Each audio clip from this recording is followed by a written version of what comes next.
नमस्कार आप सभी को, स्वागत है आपका हमारे इस प्लेटफ़ॉर्म पर। आज के इस वीडियो में हम लोग उत्तर प्रदेश ग्राम्य विकास संबंधी योजनाएँ पढ़ेंगे और ये इसका भाग 2 है। इससे पहले अगर आपने भाग 1 नहीं देखा है, तो आप उसको भी हमारी प्लेलिस्ट में जाके देख सकते हैं। उसमें हमने उत्तर प्रदेश ग्राम्य विकास विभाग के द्वारा संचालित की जा रही योजनाओं को पढ़ा था। इसमें हम लोग केंद्र प्रायोजित योजनाएँ पढ़ेंगे, जो कि उत्तर प्रदेश सरकार के द्वारा जारी की जा रही हैं, यानी कि उत्तर प्रदेश सरकार के द्वारा आगे बढ़ाई जा रही हैं, ठीक है? तो इसको पूरा देखिएगा वीडियो और अगर आपको कोई समस्या हो, कोई क्वेरी हो, किसी भी योजना में किसी भी प्रकार की कोई समस्या हो, तो आप कमेंट बॉक्स में ज़रूर बताइए, ठीक है? हाँ, तो चलिए शुरू करते हैं।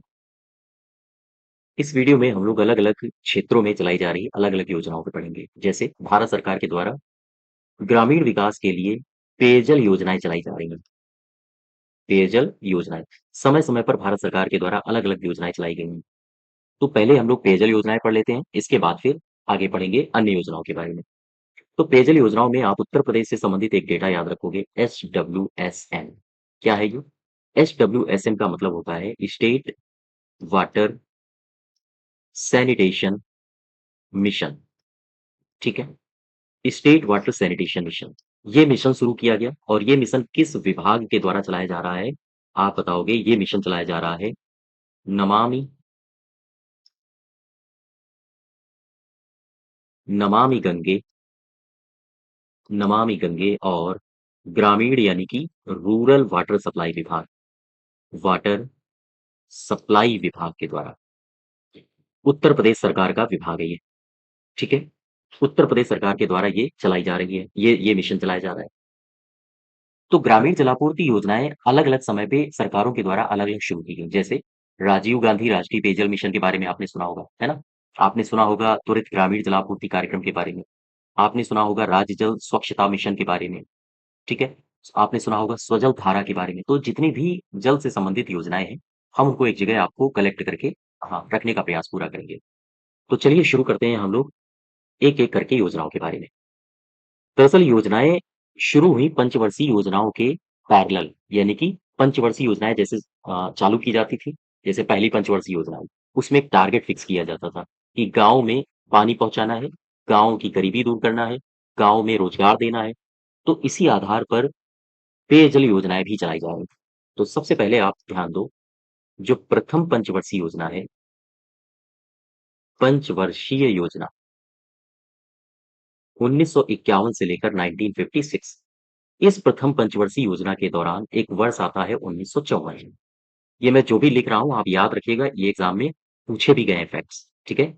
हाँ, और आपका जो ग्राम पंचायत अधिकारी का टॉपिक है उसमें भी पेयजल योजनाएँ एक टॉपिक अलग से है ना? तो 1954 1954 में हुआ क्या? राष्ट्रीय जलापूर्ति कार्यक्रम शुरू किया गया। राष्ट्रीय जलापूर्ति कार्यक्रम शुरू किया गया। तो ये आपसे पूछा जा सकता है कि राष्ट्रीय जलापूर्ति कार्यक्रम राष्ट्रीय स्तर पर कब शुरू किया गया था? 1954 में। क्लियर है बात? तो कुल मिला के पंचवर्षीय योजनाओं के गठन के साथ-साथ ग्रामीण क्षेत्रों में जलापूर्ति पर भी ध्यान दिया जाने लगा। बात समझ पा रहे हो? अब इसी में हम आपको एक फैक्ट बताने का प्रयास करेंगे। पहले आप जल को समझ लो। ये जो जल है ना, ये किसका विषय है? हमारी पृथ्वी में कितना प्रतिशत जल है, कितना प्रतिशत मीठा जल है, मैं इसकी बात नहीं कर रहा हूँ। ये सब ज्योग्राफी का मैटर है, ठीक है? जब भूगोल बताएँगे तब उसमें बताएँगे। लेकिन अभी आपका जो ग्राम पंचायत अधिकारी का टॉपिक है, मैं उसकी चर्चा कर रहा हूँ। ये जो जल है, ये किस सूची में आएगा? क्या पता है आपको? ये आता है राज्य सूची में। राज्य सूची का ये विषय है, ठीक? वहीं अगर हम बात करें आपसे ग्रामीण जल आपूर्ति,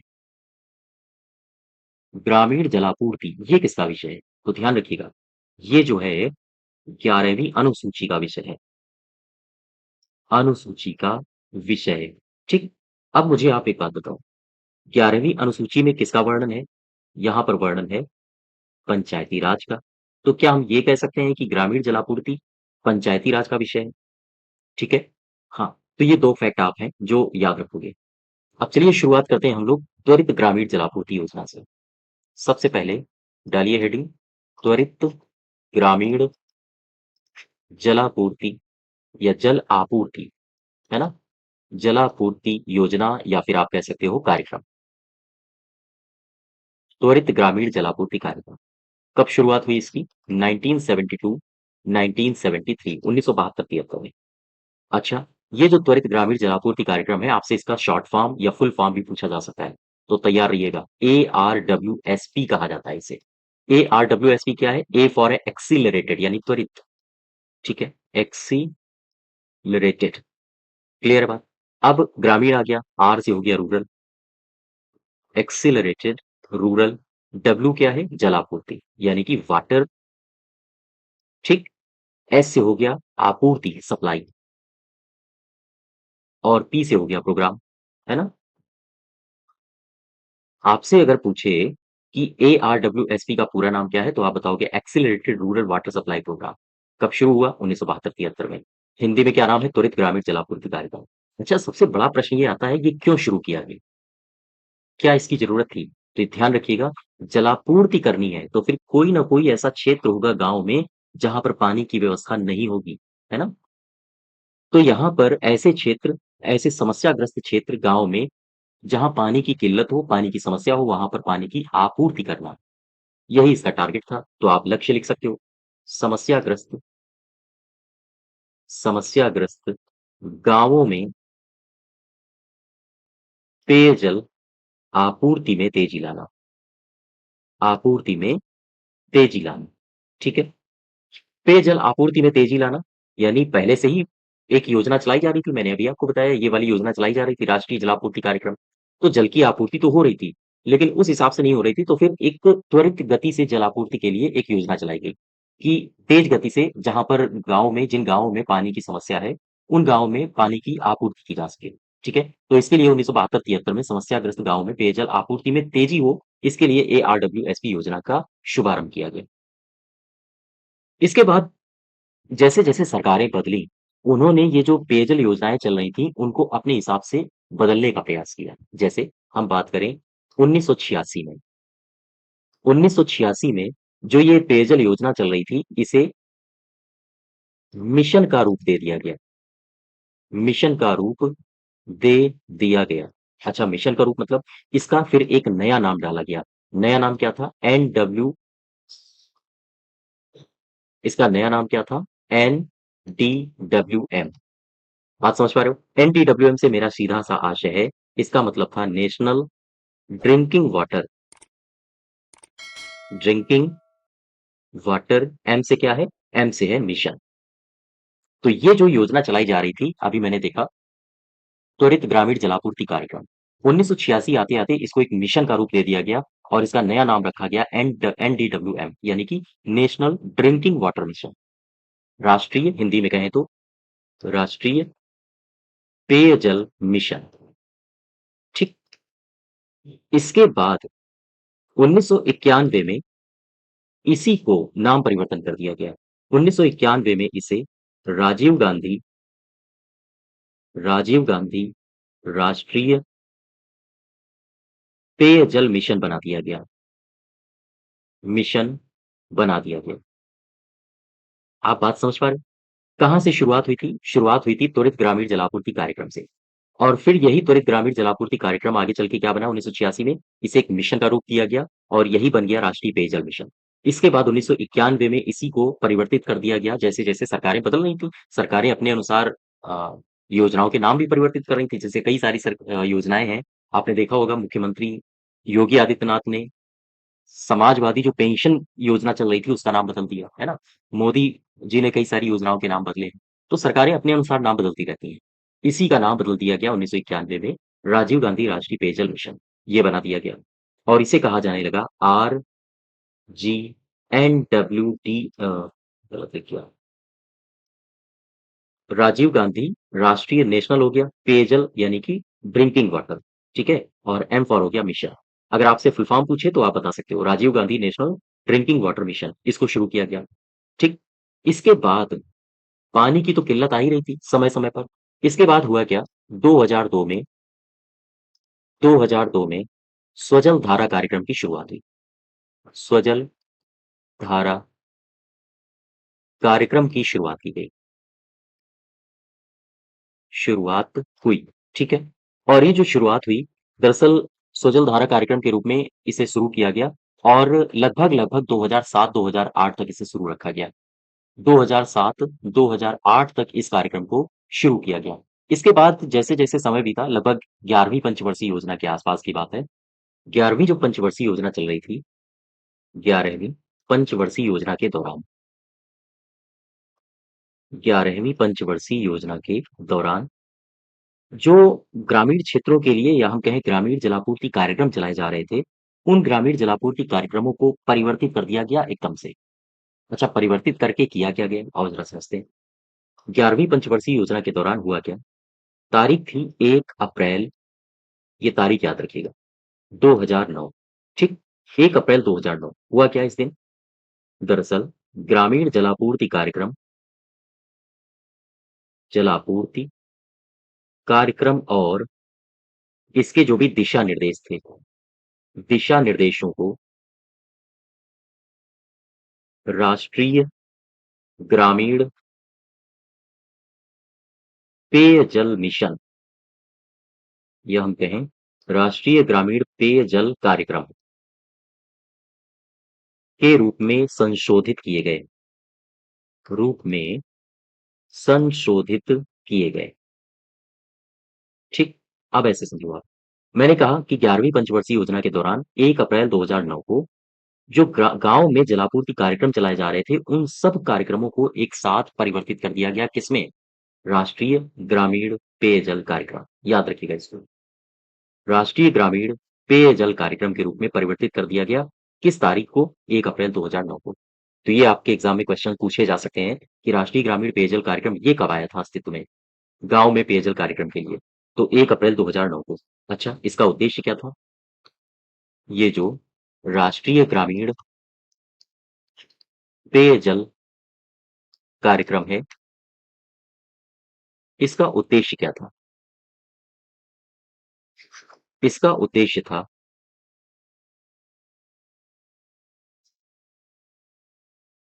इसका उद्देश्य क्या था? इसका उद्देश्य था जो देश की ग्रामीण आबादी है या हम कहें देश की ग्रामीण आबादी को पर्याप्त और सुरक्षित पेयजल उपलब्ध कराना। सुरक्षित पेयजल उपलब्ध कराना। ठीक है? यहाँ तक बात समझ पाए? तो गाँव में जो आबादी है यानी ग्रामीण जो आबादी है उसको पेयजल उपलब्ध कराना इसका ये लक्ष्य था और नाम भी आप देख पा रहे होंगे, राष्ट्रीय ग्रामीण पेयजल कार्यक्रम। यानी पानी का जल जो पीने योग्य पानी है, वो जल दिया जाएगा किसके लिए है ये? ग्रामीणों के लिए। ठीक है? और ये जो योजना थी ये पूर्ण रूप से ये जो योजना है राष्ट्रीय ग्रामीण पेयजल कार्यक्रम, ये एक केंद्र प्रायोजित योजना है। केंद्र प्रायोजित योजना, ठीक है? ये एक केंद्र प्रायोजित योजना है। अब यहाँ से आप एक बात ध्यान रखो, एक बात आप नोट बना के लिख लो, जो कि हमारे उत्तर प्रदेश से संबंधित है। भारत सरकार ने भारत सरकार ने 1999 में राज्य जल और स्वच्छता मिशन की शुरुआत की थी। मिशन की शुरुआत की थी। ठीक है? ये ईयर याद रखो और ये याद रखो। राज्य जल और स्वच्छता मिशन। इसकी शुरुआत कब हुई थी? 1999 में। ये करी किसने? भारत सरकार ने। ठीक है? क्यों करी? ताकि ग्रामीण जल और स्वच्छता के क्षेत्र में सुधार किया जा सके। भाई, राज्यों में जल और स्वच्छता मिशन की शुरुआत हो रही है, तो क्यों हो रही है? क्योंकि जलापूर्ति की जा सके और गाँव में स्वच्छता पर ध्यान दिया जा सके।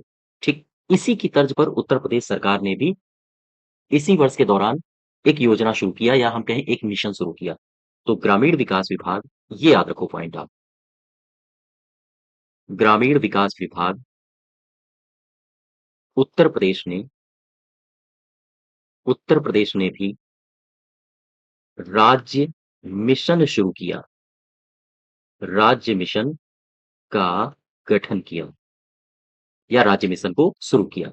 ये राज्य मिशन क्या था? ये भी राज्य मिशन यही था, इसी की तर्ज पर शुरू किया था उत्तर प्रदेश सरकार ने। तो इस राज्य मिशन का भी क्या उद्देश्य था? राज्य में जलापूर्ति करना और स्वच्छता पर ध्यान देना। ठीक है? तो ध्यान रखिएगा, आपसे ये पूछा जा सकता है कि उत्तर प्रदेश में राज्य मिशन अ, किसने शुरू किया था या ये इसका उद्देश्य क्या था? तो इसका भी उद्देश्य था राज्य जल और स्वच्छता पर ध्यान देना। ठीक है? क्लियर है यहाँ तक? एक मिशन के बारे में हम लोग पढ़ेंगे, जो आप काफ़ी बार सुनते होंगे। इसका नाम है जल जीवन मिशन। जल जीवन मिशन, ठीक है? इसके बारे में कई बार आप लोगों ने सुना भी होगा, नल से जल देना। और उत्तर प्रदेश सरकार को अभी पहला पुरस्कार मिला है, यानी पहले स्थान पर रहा है ना? तो ये सारी बातें हम लोग करंट में पढ़ ही रहे हैं। जल जीवन मिशन में आप 2-4 बातें ध्यान दो, जो आपके एग्ज़ाम में पूछी जा सकती हैं। सबसे पहले इसे कब लॉन्च किया गया? तो ध्यान रखिएगा, वर्ष 2019 में इसे लॉन्च किया गया। किस मंत्रालय के अधीन है ये? तो आप बताओगे जल शक्ति मंत्रालय के अधीन है। ठीक? किस मंत्रालय के अधीन है? जल शक्ति मंत्रालय। क्यों ये लॉन्च किया गया? इसका लक्ष्य क्या है? इसका लक्ष्य ध्यान रखिएगा, वर्ष 2024 तक प्रत्येक ग्रामीण घर में वर्ष 2024 तक प्रत्येक ग्रामीण घर में ये यूनिट याद रखिए, प्रति व्यक्ति प्रतिदिन 55 लीटर पानी या जलापूर्ति करना। ठीक है? ये याद रखिएगा, आपसे पूछा जा सकता है। जल जीवन मिशन का लक्ष्य क्या है? 2024 तक हर ग्रामीण ग्रामीण के घर में प्रति व्यक्ति हर एक दिन यानी प्रतिदिन 55 लीटर की जलापूर्ति करना, ये उसका लक्ष्य है। ठीक? अच्छा, इसकी फंडिंग पैटर्न क्या है? आओ ज़रा इसको समझ लेते हैं। ये जो जल जीवन मिशन है, जल जीवन मिशन का फंडिंग पैटर्न क्या है?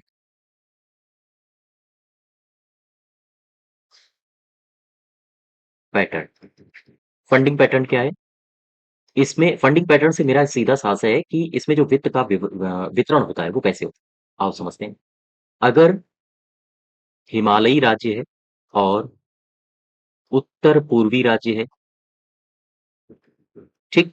अगर कोई हिमालयी राज्य है, जैसे उत्तराखंड हो गया, हिमाचल प्रदेश हो गया, या फिर उत्तर-पूर्वी राज्य है, जो आप नॉर्थ ईस्ट में जाओगे, ऐसे आप भारत का मैप ये है, ये वाला क्षेत्र, अरुणाचल प्रदेश, नागालैंड, मिज़ोरम, मेघालय, है ना? मेघालय, मिज़ोरम, त्रिपुरा, इन क्षेत्रों में जब आप जाओगे, तो फिर यहाँ फंडिंग पैटर्न क्या है? यहाँ का जो फंडिंग पैटर्न है, वो है 90:10।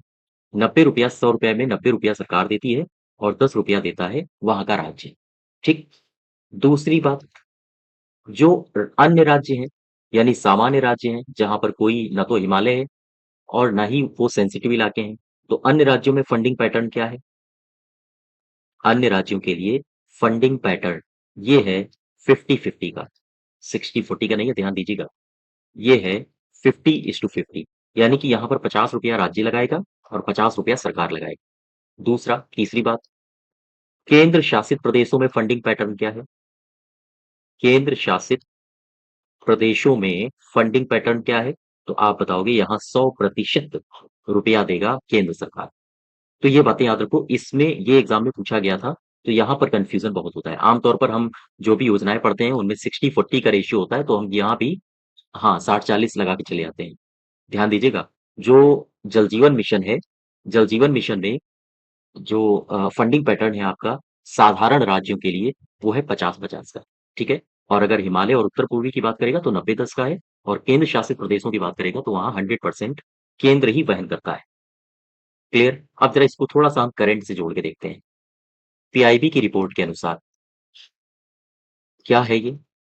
पीआईबी की रिपोर्ट के अनुसार ये कहती है कि जल जीवन मिशन जब शुरू हुआ था, अगस्त 2019 में जल जीवन मिशन की शुरुआत हुई थी, ठीक? उस समय 3.23 करोड़ यानी कि 16.8% केवल इतने ग्रामीण घरों में ग्रामीण घरों में नल के जल का कनेक्शन था, ठीक? अब आप समझ सकते हो 2019 में ये शुरू हुआ था जल जीवन मिशन और जल जीवन मिशन में जब 2019 में शुरू हुआ था तब ये रिपोर्ट कहती है कि केवल और केवल 16.8% या हम कहें 3.23 करोड़ केवल ग्रामीण घरों में नल से जल का कनेक्शन था या हम कहें नल के जल का कनेक्शन था। अच्छा, अब क्या स्थिति है? 30/1/2024 की मैं रिपोर्ट बता रहा हूँ, ठीक है? बिल्कुल करंट है, लेटेस्ट है।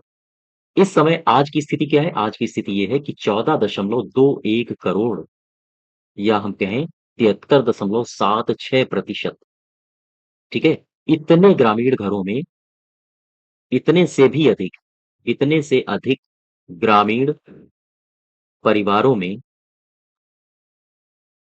नल के पानी की आपूर्ति की जा रही है।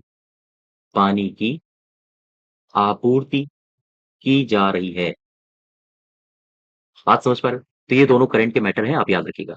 शुरुआत में अगर पूछा जाए तो आप ये डेटा बताओगे और अभी अभी आपका जब तक एग्ज़ाम होगा तब तक हो सकता है 1-2 रिपोर्ट और आ जाएँ। तो फिर तब मैं इसको अपडेट कर दूँगा, ठीक है? अभी फ़िलहाल जो मार्च की खबर है 30 मार्च तक 2024 तक वो ये है। क्लियर है बात? अब ज़रा यहाँ पर आपने जो देखा है, ये जो जलापूर्ति योजना है, जलापूर्ति पेयजल योजनाओं में, ठीक है? पेयजल योजनाओं में हमने देखा क्या-क्या है? प्रथम पंचवर्षीय योजना में 1954 में राष्ट्रीय जलापूर्ति कार्यक्रम शुरू किया गया। और यहाँ पर राष्ट्रीय जलापूर्ति कार्यक्रम के बाद मैंने देखा त्वरित ग्रामीण जलापूर्ति कार्यक्रम। इसके बाद यही योजना बन जाती है आगे चल के हाँ, इसको मिशन मोड नाम दिया जाता है, यानी कि राष्ट्रीय पेयजल मिशन और यही आगे चल के राजीव गांधी राष्ट्रीय पेयजल मिशन बन जाता है ना? और ये जितनी भी योजनाएँ चलाई जा रही थीं, इन योजनाओं को राष्ट्रीय ग्रामीण पेयजल कार्यक्रम के तहत इनको परिवर्तित कर दिया जाता है, ठीक है? और याद रखिए स्वजल धारा कार्यक्रम ये भी 2002 में शुरू किया गया। ठीक, इसके बाद आपने ये सारी की सारी योजनाएँ देखी, राष्ट्रीय ग्रामीण पेयजल कार्यक्रम इसका उद्देश्य क्या है? और इसके बाद ये आपने हाँ, स्टेट की स्थिति देखी 1999 में जो राज्य मिशन की शुरुआत हुई थी, ये भी याद रखो। इसके बाद जल जीवन मिशन के बारे में देखा, चूँकि ये मुद्दा करंट का है, कई बार कई सारे राजनेता इनकी बात भी किया करते हैं इस योजना की, तो यहाँ पर आपको ज़्यादा फोकस करना है, ठीक है? पीछे तो इतिहास था, वो आप याद करिए, तो ज़्यादा अच्छा रहेगा। ना करिए तो कोई दिक्कत नहीं है। यहाँ पर जो फंडिंग पैटर्न है जल जीवन मिशन का आपने वो देखा, ठीक?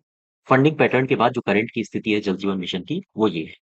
क्लियर है बात? अब चलिए एक नई योजना की तरफ बढ़ते हैं। एक योजना है आपकी प्रधानमंत्री प्रधानमंत्री ग्राम सड़क योजना, ठीक? इस योजना से आप सभी लोग वाकिफ़ होंगे। प्रधानमंत्री ग्राम सड़क योजना। सबसे पहले आप इसका एक जो महत्वपूर्ण पहलू है आप उसको याद रखो। करंट से संबंधित है। अगर आपसे ये पूछ दिया जाए कि अभी-अभी बजट 2024-25 पेश हुआ है फरवरी में उत्तर प्रदेश सरकार के द्वारा। उत्तर प्रदेश सरकार के द्वारा। तो मुझे बताओ प्रधानमंत्री ग्रामीण सड़क योजना में उत्तर प्रदेश सरकार ने कितना रुपया आवंटित किया है बता सकते हो क्या? 3668 करोड़ रुपए लिख लो, है ना? 3668 करोड़ रुपए, ठीक? याद रखिएगा प्रधानमंत्री ग्राम सड़क योजना में उत्तर प्रदेश सरकार ने इतना रुपया आवंटित किया। अब आइए शुरुआत करते हैं प्रधानमंत्री ग्राम सड़क योजना में। ये योजना शुरू कब की गई? शुरू की गई थी सन 2000 में। लगभग 25 दिसंबर सन 2000 को शुरू की गई थी। और इसका उद्देश्य क्या है? क्यों शुरू की गई? ये शुरू की गई थी दरअसल जो ग्रामीण आबादी है, गाँव के लोगों को या जो असंबद्ध बस्तियाँ हैं, वहाँ ग्रामीण संपर्क स्थापित करना, है ना? रोड इंफ्रास्ट्रक्चर डेवलप करना। तो इसके लिए इसका उद्देश्य हुआ था, इसके लिए ये शुरू की गई थी। तो हम लिख सकते हैं यहाँ पर कि जो गाँव हैं या हम कहें बस्तियों को ग्रामीण या गाँव या फिर गाँवों की बस्तियों को संपर्क संपर्क से मेरा आशय है रोड से, है ना? संपर्क नेटवर्क प्रदान करना, नेटवर्क प्रदान करना। यहाँ संपर्क से मेरा आशय सड़क से है, ध्यान दीजिएगा। तो जो गाँव हैं, ग्रामीण क्षेत्र हैं, ग्रामीण बस्तियाँ हैं, उनको सड़क से जोड़ना, ये इसका मुख्य उद्देश्य था। और इसके लिए एक टारगेट रखा गया है, टारगेट क्या है? दरअसल जनसंख्या के आधार पर सड़कों का निर्माण किया जा रहा है। कैसे? आओ ज़रा समझते हैं। जनसंख्या का आकार, ठीक? देखो,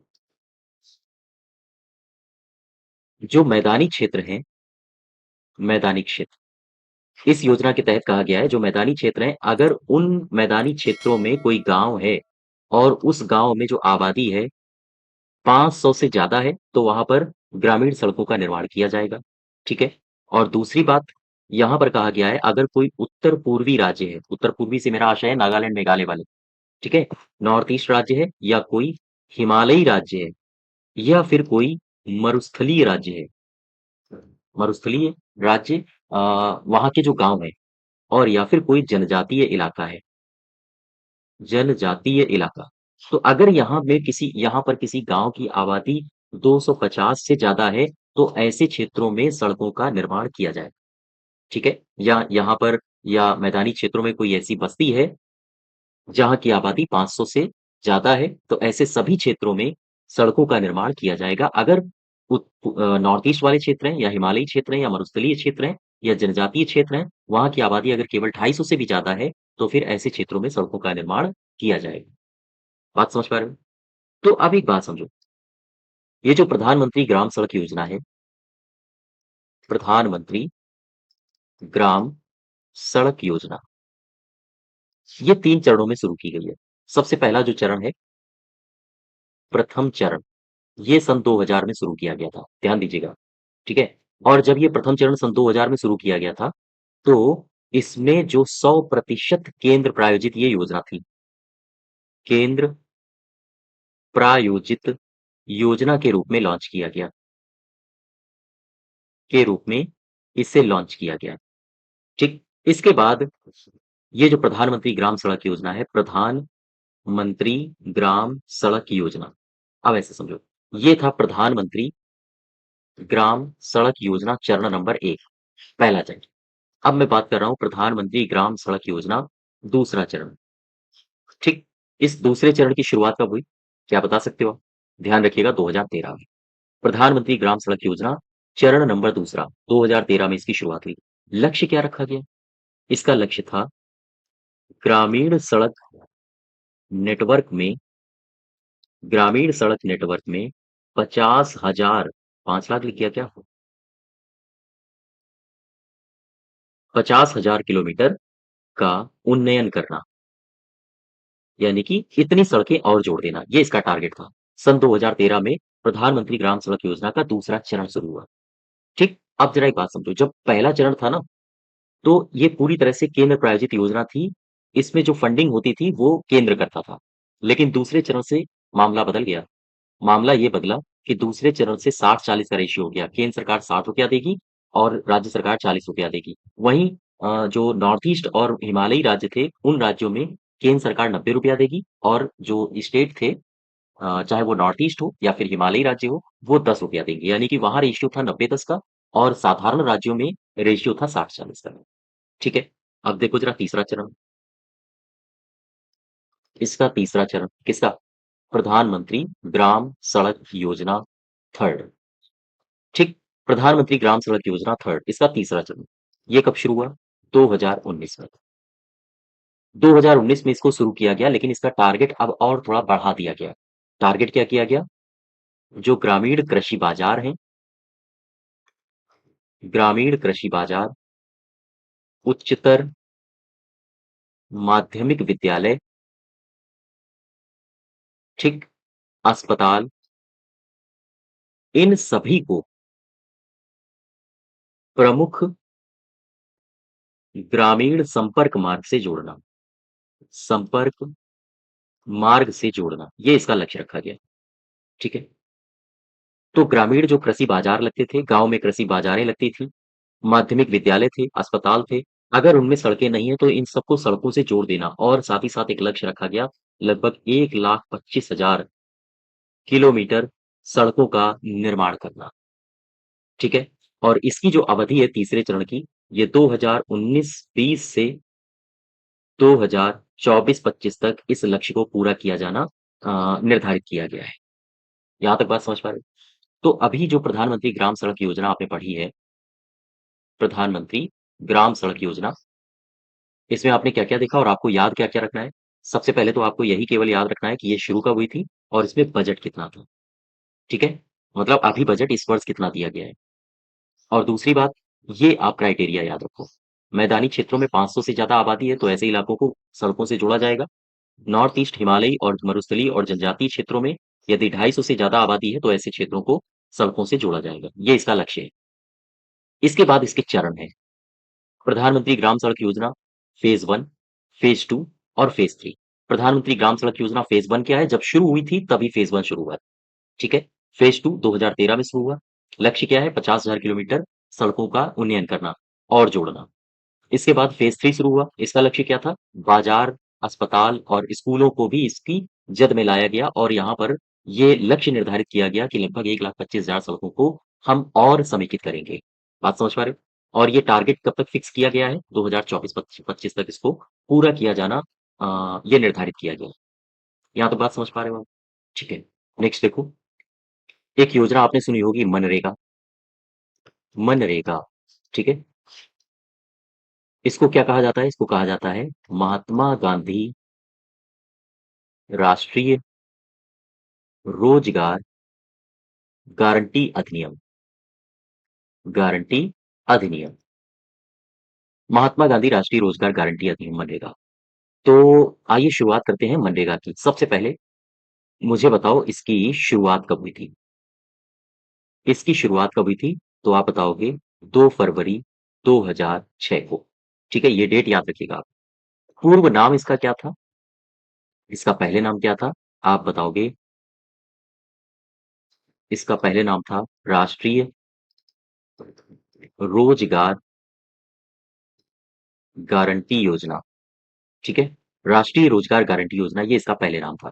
अच्छा, ये क्यों शुरू की गई थी? इसका उद्देश्य क्या था? तो आप बताओगे इसका उद्देश्य था एक वित्त वर्ष में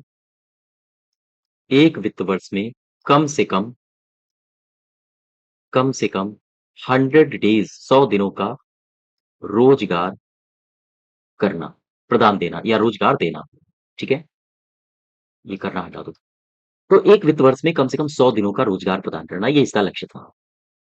अच्छा, ये जो मनरेगा है, मनरेगा में एक बात आप याद रखो, करंट से संबंधित, अभी बजट पेश हुआ है, बजट 2024-25। इसमें उत्तर प्रदेश सरकार ने मनरेगा को कितना रुपया फंड किया, क्या पता है आपको? 50 60 करोड़ रुपए, ये याद रखो। ठीक, 5060 करोड़ रुपए उत्तर प्रदेश सरकार ने बजट 2024-25 में मनरेगा के लिए निर्धारित किए हैं। मनरेगा में आगे देखो बहुत सारी बातें हैं, इसमें आपको याद रखनी है। 2 फरवरी 2006 को इसको शुरू किया गया। 2 फरवरी 2006 को इसको लॉन्च किया गया। ठीक। अच्छा, क्यों लॉन्च किया गया? अभी मैंने आपको बताया था उद्देश्य क्या है, 100 दिनों का रोजगार देना। किसे रोजगार देना? दरअसल जो ग्रामीण अकुशल लोग हैं, कुशल नहीं, ध्यान दीजिएगा शब्दों में, ग्रामीण अकुशल, वो केवल मेहनत का काम कर पाते हैं, केवल हाथों का इस्तेमाल कर पाते हैं। तो ग्रामीण अकुशल श्रमिकों को पंजीकरण, जैसे ग्रामीण अकुशल कोई श्रमिक है, अगर उसने पंजीकरण करवा दिया तो ध्यान दीजिएगा, पंजीकरण के 15 दिनों के अंदर अंदर, ये याद रखिएगा, 15 डेज, 15 दिनों के अंदर 100 दिनों के कम से कम गारंटी दी जाएगी उसे। 100 डेज की उसे गारंटी दी जाएगी पंचायतों के द्वारा या राज्य सरकार के द्वारा कि उसे रोजगार मिलेगा। अगर नहीं मिलता है 15 दिन के अंदर अंदर, तो फिर उसे बेरोजगारी भत्ता दिया जाएगा। ठीक है? अभी कितना दिया जाएगा, अभी हम लोग सारी चर्चा करेंगे। तो 2 फरवरी 2006 को इसे लॉन्च किया गया, और जो ग्रामीण अकुशल है, अगर उसने आज पंजीकरण करा दिया है, तो दायित्व है प्रशासन का कि उसे 15 दिनों के अंदर-अंदर अब 100 दिनों की गारंटी मिले, 100 दिनों का रोजगार मिले। दरअसल नरेगा से संबंधित कुछ फैक्ट्स हैं जो आपको एज़ इट इज़ याद होने चाहिए। देखो, अगर आपसे पूछे नरेगा अधिनियम, या हम मनरेगा अधिनियम भी कह सकते हैं, उसमें हाँ, ज़्यादा दिमाग मत लगाना। नरेगा आप लिख दो या मनरेगा लिख दो, बात एक ही है।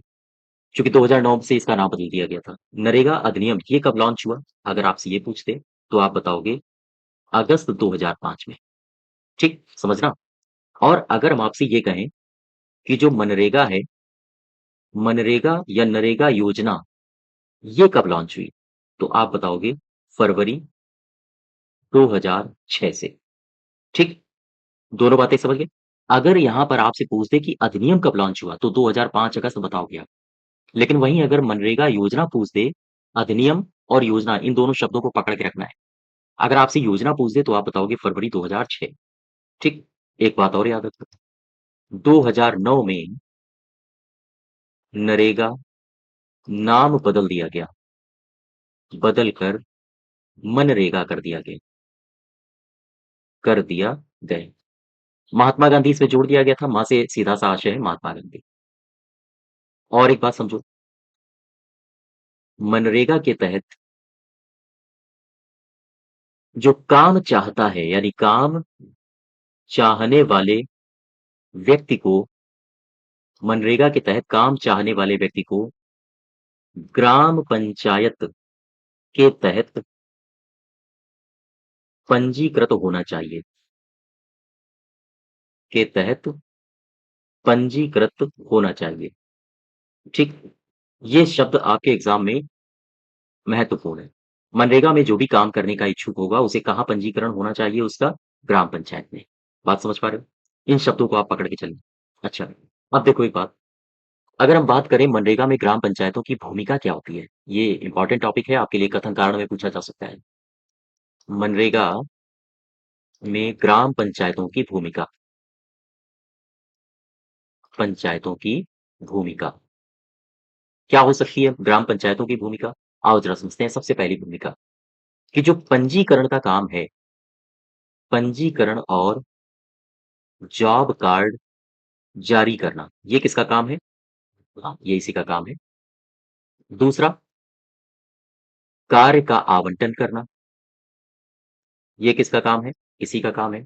तीसरा, मजदूरी का भुगतान करना, हालांकि अब मजदूरी का भुगतान डीबीटी के माध्यम से डायरेक्ट अकाउंट में आ जाता है। तो मजदूरी का भुगतान करना और उसका रिकॉर्ड रखना, ठीक है? तो ये काम है ग्राम पंचायतों के मनरेगा के लिए। यानी मनरेगा में ग्राम पंचायतों की भूमिका क्या होती है? एक अच्छी भूमिका होती है। यानी ग्राम पंचायतों का दायित्व होता है कि वो पंजीकरण होगा यहीं पर, ये जॉब कार्ड जारी करेंगे, कार्यों का आवंटन करेंगे, मजदूरी का भुगतान करना इनका काम होता है और रिकॉर्ड रखना उसका, ठीक है? हाँ, नेक्स्ट देखो, उत्तर प्रदेश की आओ थोड़ी सी बात कर लेते हैं मनरेगा में। अभी करंट की ही खबर है, 2024 मार्च की ही खबर है। मनरेगा के तहत ये याद रखिएगा, करंट मुद्दा है। मनरेगा के तहत उत्तर प्रदेश में कितनी राशि दी जाती है पता है आपको? उत्तर प्रदेश में जो नई मजदूरी दर है वो कितनी है? कितनी निर्धारित की गई है? अभी तक दिए जाते थे 230 रुपए। उत्तर प्रदेश की मैं बात कर रहा हूँ। ठीक, अभी जैसे ही लोकसभा इलेक्शंस की घोषणा हुई थी उससे ठीक पहले सरकार ने एक ऑफर दिया है। ऑफर ये दिया है कि जो 230 रुपए दिए जा रहे थे उनमें 3.04% की वृद्धि कर दी गई है। और जो अब नई राशि दी जाती है उत्तर प्रदेश में मनरेगा के तहत, वो दी जाती है 237 रुपए। ठीक है, ये करंट का मुद्दा है, आप ध्यान रखिएगा ये राशि। ठीक है, हाँ। और उत्तर प्रदेश में मनरेगा की स्थिति क्या है? उत्तर प्रदेश में 2 फरवरी को 2 फरवरी 2006 को जब इसको लॉन्च किया गया था मनरेगा को, तो उत्तर प्रदेश में 22 जिलों में इसे शुरू किया गया था। ध्यान दीजिएगा, मैं जो लिख रहा हूँ, उत्तर प्रदेश में शुरुआत में इसे 22 जिलों में लागू किया गया था। लेकिन हुआ क्या, आगे 1 अप्रैल 2008 से पूरे यूपी में इसे लागू किया गया। पूरे यूपी में इसे लागू किया गया, ठीक है? तो अगर आपसे पूछा जाए कि मनरेगा को पूरे उत्तर प्रदेश में कब लागू किया गया था, तो आप ये बताओगे। और शुरू में जब मनरेगा को लॉन्च ही किया गया था नरेगा के तौर पर, तब ये कितने राज्यों में सॉरी कितने जिलों में उत्तर प्रदेश में संचालित की गई थी? 22 जिलों में। ठीक है यहाँ तक? मनरेगा की कुछ विशेषताएँ हैं जो आपको पता होनी चाहिए। मनरेगा की विशेषताएँ। सबसे पहली विशेषता क्या है कि कोई भी व्यक्ति, सपोज़ करो ये व्यक्ति है, इसने रजिस्ट्रेशन अगर करा दिया है, पंजीकरण करा दिया है ग्राम पंचायत में, तो 15 दिनों के अंदर-अंदर इसे रोज़गार दिया जाए। 15 दिनों के भीतर अगर इसको रोज़गार नहीं मिलता है, ना मिलने पर इसे बेरोज़गारी भत्ता दिया जाएगा। ठीक है? बेरोज़गारी भत्ता दिया जाएगा, याद रखिएगा। अब दूसरी बात, बेरोज़गारी भत्ता पर देख लो। बेरोज़गारी भत्ता, सपोज़ करो 15 दिन बीत गए, इसको रोज़गार नहीं मिला। अब ये काम इधर-उधर भटक रहा है, काम मिल नहीं रहा है, तो फिर इसको बेरोज़गारी भत्ता दिया जाएगा। तो होगा क्या कि सपोज़ करो आज इसने रजिस्ट्रेशन कराया, इसके 15 दिन बीत गए, ठीक? बात समझ रहे हो? इसके बाद जो शुरुआती 30 दिन होंगे, 30 डेज़, यहाँ पर इसको बेरोज़गारी भत्ता जो दिया जाएगा, वो जो न्यूनतम मज़दूरी दी जाती है ना मनरेगा में, उस न्यूनतम मज़दूरी का 1/4 भाग इसको बेरोज़गारी भत्ता दिया जाएगा। ठीक है? लेकिन अब होगा क्या?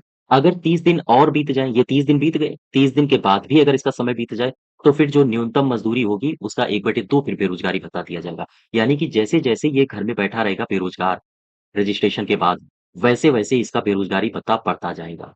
शुरुआत में न्यूनतम मज़दूरी का 1/4 भाग बेरोज़गारी भत्ता मिल रहा था।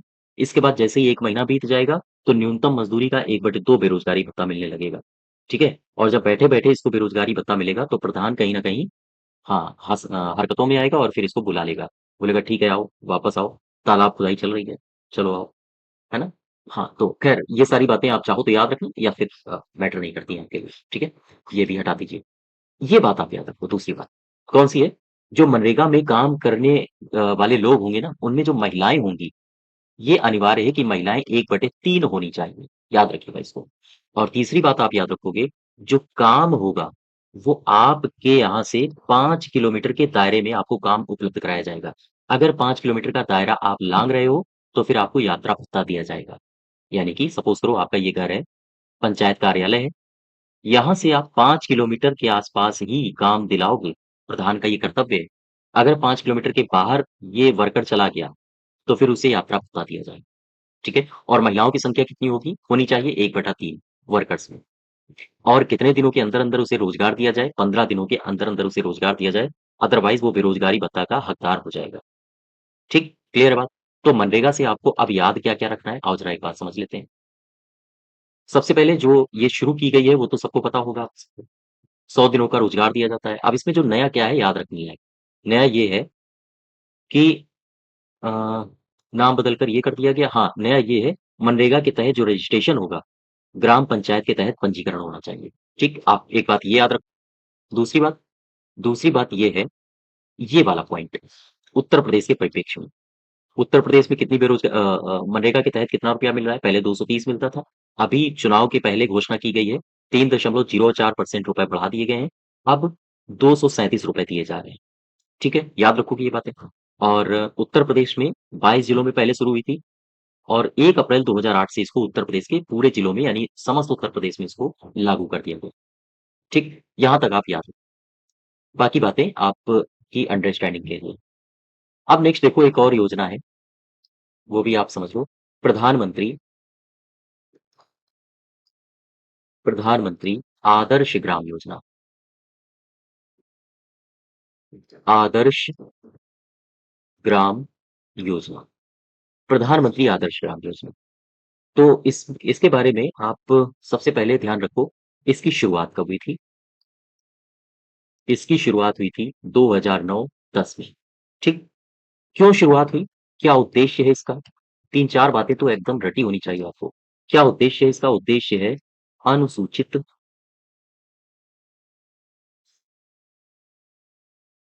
अनुसूचित जाति बाहुल्य क्षेत्र कहो या फिर आप गाँव कह सकते हो, चूँकि गाँव की बात हो रही है ना? उद्देश्य क्या है? जो ऐसे गाँव जहाँ पर अनुसूचित जाति है यानी एससी कैटेगरी ज़्यादा है, यानी अनुसूचित जाति के बाहुल्य गाँव का एकीकृत विकास करना, एकीकृत विकास करना। और फिर ऐसे गाँवों को जब इनका विकास हो जाएगा, तो फिर ऐसे गाँवों को आदर्श ग्राम कहा जाएगा। और ये जो योजना है, सबसे इम्पोर्टेंट बात, प्रधानमंत्री आदर्श ग्राम योजना, यह सामाजिक न्याय और आधिकारिता आधिकारिता मंत्रालय के अंतर्गत आती है। मंत्रालय के अंतर्गत आती है। ठीक? तो 3 बातें आप यहाँ से याद रखो। सबसे पहली बात, इसकी शुरुआत कब हुई? 2009-2010 और ये किसके अंतर्गत आती है? सामाजिक न्याय और आधिकारिता मंत्रालय के अंतर्गत। और ये जो योजना है प्रधानमंत्री आदर्श ग्राम योजना, ये किनको टारगेट करके शुरू की गई थी? अनुसूचित जातियों को टारगेट करके ये योजना शुरू की गई थी। ठीक है? यहाँ तक क्लियर हुआ? अब ज़रा इसके बारे में और थोड़े फीचर्स हैं जो आप पहले जान लो। ये जो प्रधानमंत्री आदर्श ग्राम योजना है, ये कई चरणों में शुरू हुई। पहला चरण देखो, पहले चरण में ये 5 राज्यों में शुरू की गई। 5 राज्यों में इसे शुरू किया गया। ये 5 राज्य कौन-कौन से हैं? 5 राज्य हैं तमिलनाडु, ये 5 राज्य कौन से हैं? ऐसे समझो आप, ये वाला जो क्षेत्र है, ये है तमिलनाडु, ठीक है? सबसे पहला तमिलनाडु, दूसरा यहाँ वाला क्षेत्र गुजरात से ऊपर राजस्थान, तीसरा बिहार, मध्य प्रदेश के ठीक ऊपर बगल वाला ये वाला क्षेत्र, ठीक है, यहीं पर है बिहार। चौथा कौन-सा है? चौथा है आपका हिमाचल प्रदेश, यानी कि आप जब इधर आओगे नेपाल के ऊपर, उत्तराखंड की से ठीक ऊपर, चाइना को टच करता हुआ आपका हिमाचल प्रदेश। हिमाचल प्रदेश और 5वां जो राज्य है, वो है असम, नॉर्थ ईस्ट का राज्य। इन 5 राज्यों में शुरू किया गया। लेकिन इन 5 राज्यों के कितने गाँव में शुरू किया, अगर आपसे ये पूछ लें, तो इन 5 राज्यों के 1000 गाँवों में इस योजना को शुरू किया गया। इस योजना के पहले चरण को। ठीक है? फिर से समझो, प्रधानमंत्री आदर्श ग्राम योजना के पहले चरण में 5 राज्यों का चयन हुआ और उन 5 राज्यों के 1000 गाँवों में इस योजना को शुरू किया गया। ठीक?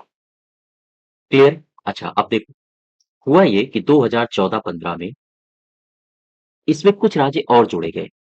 2014-15 में जो चरण पहला चल रहा था, चरण पहले को आगे बढ़ाते हुए आगे बढ़ाते हुए 11 अन्य राज्यों के 150 यानी कि 1500 गाँवों को और जोड़ दिया गया। गाँवों को और जोड़ा गया। अब आपको ये सब कुछ याद नहीं रखना है। मैंने ये सब कुछ क्यों बताया? क्योंकि अब आपको यहाँ से केवल एक बात याद रखनी है। बात कौन-सी है? अब जो ये 11 अन्य राज्य जोड़े गए ना, इनमें अपना यूपी है, उत्तर प्रदेश। ये जो 2014-15 में 11 राज्य जोड़े गए हैं, इनमें से अपना एक है उत्तर प्रदेश। तो उत्तर प्रदेश अब जोड़ा जाएगा। उत्तर प्रदेश के कितने गाँव जोड़े गए थे, आपसे ये पूछा जा सकता है। तो उत्तर प्रदेश के 260 गाँवों को शामिल किया गया। शामिल किया गया। बाकी बातें आप छोड़िए, बाकी बातें तो मैंने आपको समझाने के लिए बताया है केवल। ठीक है? हाँ, तो अब यहाँ से फिर से देखो ज़रा। प्रधानमंत्री आदर्श ग्राम योजना 2009-10 में शुरू हुई। सबसे पहली बात आप ये याद रखोगे। दूसरी बात आप ये याद रखोगे कि यह सामाजिक न्याय और अधिकारिता मंत्रालय के अंतर्गत आती है। ये बात आप याद रखो या ना रखो, याद रख लो, चूँकि उद्देश्य पूछे जाते हैं, है ना? प्रधानमंत्री आदर्श ग्राम योजना का उद्देश्य क्या था, इनमें से बताइए? तो अनुसूचित जातियों के जो बाहुल्य गाँव हैं, उनका विकास करना। ठीक? दूसरी बात मैंने क्या बोली, इसको पहले चरण में कितने राज्यों में लागू किया गया? 5। करो ना करो, इट डज़न्ट मैटर। लेकिन ये याद रखना है कि इसमें उत्तर प्रदेश कब शामिल हुआ? 2014-15 में। और उत्तर प्रदेश के कितने गाँव शामिल हुए? 260। ठीक, यहाँ तक क्लियर है? अब देखो आगे। 2018-19 से लेकर 18-19 से 2024-25 में इस योजना के तहत एक टारगेट फिक्स किया गया है। और ये लक्ष्य, चूँकि ये करंट का मुद्दा है, आपसे पूछा जा सकता है। ठीक है? एक लक्ष्य निर्धारित किया गया है इस योजना के तहत। कहा गया है कि 2018-19 से 2024-25 तक एक टारगेट है। क्या है टारगेट? टारगेट ये है कि 27,000 गाँवों को और शामिल किया जाएगा इस योजना के तहत। 27,000 गाँवों को शामिल करने का लक्ष्य है। करने का लक्ष्य है। बात समझ पा रहे हो? ये लक्ष्य आप याद रखो। 2018-19 से 24-25 तक कितने गाँवों को इस योजना के तहत और शामिल किया जाने का लक्ष्य है? हाँ, 27,000। लेकिन एक शर्त है। शर्त क्या है? जो गाँव हैं, क्या ऐसे ही सभी गाँवों को इसमें शामिल कर लिया जाएगा? नहीं। कुछ तो शर्त होगी, कुछ तो ऐसे स्पेशल गाँव होंगे, जिनको इस योजना के तहत शामिल किया जाना है। सबसे पहली शर्त ये है कि जो गाँव की आबादी है, ऐसे गाँवों को जोड़ा जाएगा, जिन गाँवों की आबादी 500 या उससे अधिक हो। ठीक है? प्रधानमंत्री आदर्श ग्राम योजना में 2024-25 तक जो 27,000 गाँवों को जोड़ा जाएगा, उनमें पहली शर्त ये है कि ऐसे गाँव होने चाहिए, जिनकी आबादी 500 या उससे ज़्यादा हो। और दूसरी जो शर्त है, वो ये है कि ये जो गाँव हैं, जिनकी आबादी 500 या उससे ज़्यादा होगी, इन गाँवों इन गाँवों में 50% से अधिक एससी रहते हों। एससी रहते हों। ठीक? 50% से अधिक एससी रहते हों। ये बात समझ पा रहे हो? तो लक्ष्य क्या है? 27,000 गाँवों को जो और जोड़ना। ऐसे गाँव जिनकी आबादी 500 से ज़्यादा हो, वही जोड़े जाएँगे। और इन गाँवों में ध्यान ये रखा जाएगा कि 50% से ज़्यादा एससी कैटेगरी में। तो आप देख पा रहे हो, प्रधानमंत्री आदर्श ग्राम योजना ये पूरी तरह से किसके लिए समर्पित है? हाँ, एससी कैटेगरीज़ के लिए। ठीक है? अब देखो, इस स्कीम के तहत अनुदान कितना दिया जाता है? ये बातें आप याद रखें। जो बातें याद रखनी है मैं वो आपको बताए दे रहा हूँ पहले से ही। बाकी पूरी योजना मैं इसलिए डिस्कस कर रहा हूँ ताकि इस योजना के तहत जो कथन कारण वाले बनाए जा सकते हैं, कथन कारण तो नहीं, जो कथन वाले क्वेश्चंस बनाए जा सकते हैं उनमें एक अच्छी आप समझ रखें। ठीक है? ये बातें फैक्ट्स में पूछी जाती हैं। क्या इंपॉर्टेंट है? इंपॉर्टेंट ये है, इस स्कीम के तहत ये जो योजना है प्रधानमंत्री आदर्श ग्राम योजना, इस स्कीम के तहत अनुदान कितना दिया जाता है? ये आपकी, तो ध्यान रखो। इस योजना के तहत गाँव को ग्राम को 21 लाख रुपए का अनुदान उपलब्ध कराया जाता है। का अनुदान उपलब्ध कराया जाता है। ठीक? इसमें से जो 21 लाख में से जो 1 लाख रुपया है, 1 लाख रुपया, ये प्रशासनिक खर्च के लिए है। प्रशासनिक खर्च के लिए। तो अब मोटा-मोटा आप आइडिया देख सकते हो कि 20 लाख रुपया यानी कि 2 मिलियन रुपए इसमें खर्च किए जाएँगे। और एक बात ध्यान रखो, ये जो धन के इस्तेमाल का अनुपात होगा वो केंद्र, राज्य, जिला और ग्राम में किस रेशियो में बँटेगा? धन के इस्तेमाल का अनुपात क्या होना चाहिए? केंद्र के मध्य, राज्य के मध्य, जिला के मध्य और ग्राम के मध्य। तो 1:1:1:2। ठीक? ये आपको भारत सरकार की ऑफिशियल साइट में ये सारे डेटा आपको मिलेंगे। तो आप वहाँ से इनको चेक कर सकते हो। ठीक है? तो इस रेशियो में इस धन का बँटवारा होगा। तो ध्यान दीजिएगा, 21 लाख रुपए दिए जा रहे हैं लेकिन 1 लाख रुपया प्रशासनिक खर्च में निकाल दिया जाता है, बाकी 20 लाख रुपए मिलते हैं। ठीक? अब तक क्लियर हुआ? तो अब ज़रा एक बार इसी योजना को फिर से देखो। प्रधानमंत्री आदर्श ग्राम योजना। क्या-क्या याद करना है आपको? याद रखना क्या-क्या है? शुरुआत कब हुई? कौन-सा मंत्रालय चला रहा है? साथ ही साथ पहले चरण में कितने राज्य थे? 5 राज्य थे। लेकिन उत्तर प्रदेश कब शामिल हुआ इस पर प्रेशर आपको देना है। इस योजना में उत्तर प्रदेश को शामिल किया गया था 2014-15 में। कितने गाँव उत्तर प्रदेश में शामिल किए गए थे? 260। ठीक है? इसके बाद इसका लक्ष्य क्या है? 27,000 गाँवों को और शामिल करना 2024-25 तक। ठीक? और ऐसे गाँवों को जिनकी आबादी 500 या उससे ज़्यादा हो और ऐसे गाँव जहाँ पर 50% से ज़्यादा एससी निवास करते हो। यहाँ तक क्लियर है? और इसमें अनुदान कितना दिया जाता है? ध्यान रखिएगा 2 मिलियन यानी 21 लाख रुपए। ठीक है? जिसमें 1 लाख प्रशासनिक खर्च के लिए निकल जाता है और केंद्र, राज्य और जिला, ग्राम में रेशियो क्या है? जो धन का आवंटन होता है 1:1:1:2। ठीक? यहाँ तक क्लियर हुआ? अब नेक्स्ट देखो, एक और योजना देखते हैं। योजना है अंबेडकर अंबेडकर विशेष रोजगार योजना। ठीक? अंबेडकर विशेष रोजगार योजना। सबसे पहले आप ये बताइए मुझे ये योजना कब से संचालित हो रही है? 1991 से इसे संचालित किया जा रहा है। लेकिन हुआ क्या अंबेडकर विशेष रोजगार योजना का नाम बदल दिया गया नवंबर में। नवंबर 2019 से इसका नाम बदल दिया गया। नाम बदल दिया गया। हमारे सीएम बहुत सारे नाम बदलते हैं, है ना? तो कभी मोहल्ले का नाम बदल देते हैं, कभी योजनाओं का नाम बदल देते हैं। तो इसी प्रकार ये योजना का भी नाम उत्तर प्रदेश के सीएम के द्वारा बदल दिया गया। नाम क्या रखा गया? नाम नया रख दिया गया। देखो अभी केवल अम्बेडकर कह रहे थे। अब इन्होंने एक नया सम्मान सूचक शब्द लगा दिया, बाबा साहेब।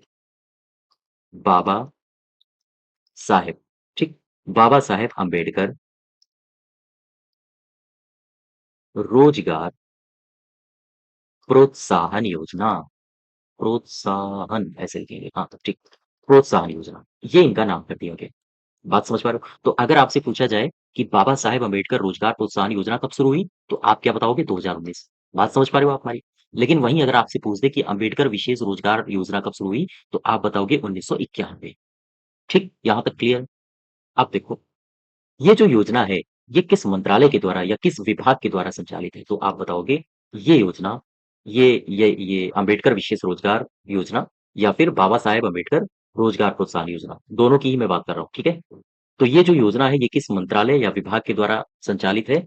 तो आप बताओगे ग्राम विकास विभाग के द्वारा। उत्तर प्रदेश की मैं बात कर रहा हूँ, उत्तर प्रदेश के ग्राम विकास विभाग के द्वारा संचालित है, ठीक? अब देखो योजना के तहत कितना अनुदान दिया जाता है, ये इंपॉर्टेंट है, यहाँ से आप बातें याद रखना शुरू करिए। योजना के तहत योजना के तहत अनुदान कितना दिया जाता है? तो योजना के तहत अनुदान दिया जाता है एससी, एसटी या फिर कोई दिव्यांग हो, उसे 35% या फिर 70,000 रुपए का अनुदान दिया जाता है। ठीक। और अगर कोई सामान्य जाति का है तो उसे 25% या फिर 50,000 रुपए मैक्सिमम ऋण अनुदान दिया जाएगा। ऋण अनुदान दिया जाता है। यहाँ तक बात समझ पाए?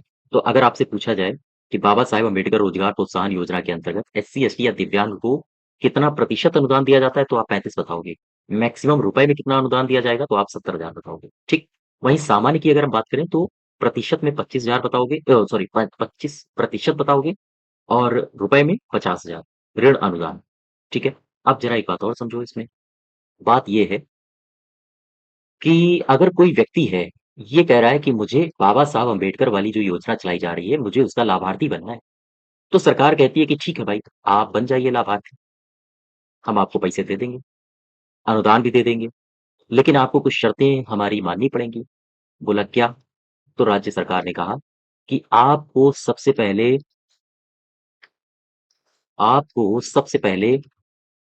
18 से लेकर 65 साल के बीच में होना चाहिए। तो याद रखिएगा, अगर इस योजना का लाभार्थी बनना है तो उसकी उम्र कितनी होनी चाहिए? 18 से 65। 18 से कम ना हो, 65 से ज़्यादा ना हो। ठीक है? अच्छा, फिर व्यक्ति ने कहा, अच्छा मुझे और बताओ, और क्या क्राइटेरिया हैं आपके?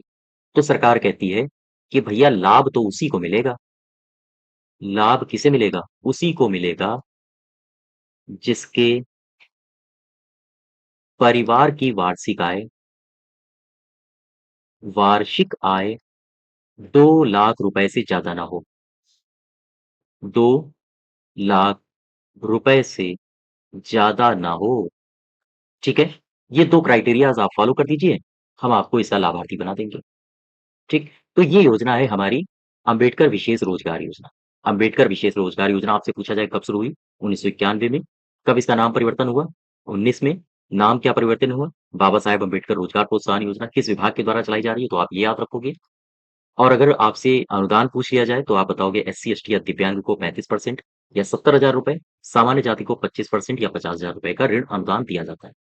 वहीं इसके लाभार्थी के लिए ये शर्त है कि वो 18 से 65 वर्ष के बीच में उसकी आयु हो, और उसके परिवार की जो वार्षिक आय है, वो 2 लाख रुपए से ज़्यादा ना हो। ठीक है? हाँ, तो ये हमारी कुछ योजनाएँ थीं, उत्तर प्रदेश सरकार के द्वारा चलाई जा रही हैं, और केंद्र सरकार के द्वारा चलाई जा रही हैं, लेकिन उनको उत्तर प्रदेश सरकार के द्वारा आगे बढ़ाया जा रहा है। ठीक है? तो ये कुछ योजनाओं वाला सेगमेंट था। अभी इसमें कई सारी योजनाएँ हैं, जो मैं नहीं करवा रहा हूँ, जैसे मुख्यमंत्री समग्र ग्राम विकास योजना, उत्तर प्रदेश सरकार की योजना है। इसको मैंने छोड़ा इसलिए है चूँकि इसको मैं जो हम उत्तर प्रदेश की स्पेशल योजनाएँ हैं, मैं उसमें आपको कवर करवा चुका हूँ। सामुदायिक विकास कार्यक्रम।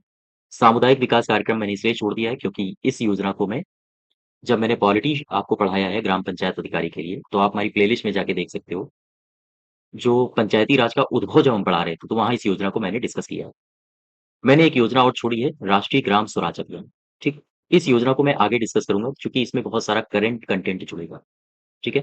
तो ये हमारी ग्राम विकास से संबंधित कुछ योजनाएँ थी, और आई होप आप के एग्ज़ाम के लिए ये काफ़ी महत्वपूर्ण होंगी। तो इसको पूरा देखिएगा और वीडियो को शेयर करिए। ठीक है? चैनल को भी सब्सक्राइब करिए। तो आज यहीं तक रखते हैं, फिर मिलते हैं किसी नए विभाग की नई योजनाओं के साथ, जो कि उत्तर प्रदेश सरकार द्वारा संचालित की जा रही हैं। तो इस सीरीज़ को लगातार फ़ॉलो रखिए, आप फ़ॉलो करिएगा, क्योंकि ये सीरीज़ से आपके जो वीपीओ है, वीपीओ की परीक्षा में 20 योजनाएँ आनी हैं। तो कोशिश रहेगी कि 20 की बीसों योजनाएँ, हाँ, अ, आपकी जो ये 20 योजनाएँ हैं, ये आपके सामने हैं। ठीक है? हाँ, तो ठीक है, धन्यवाद।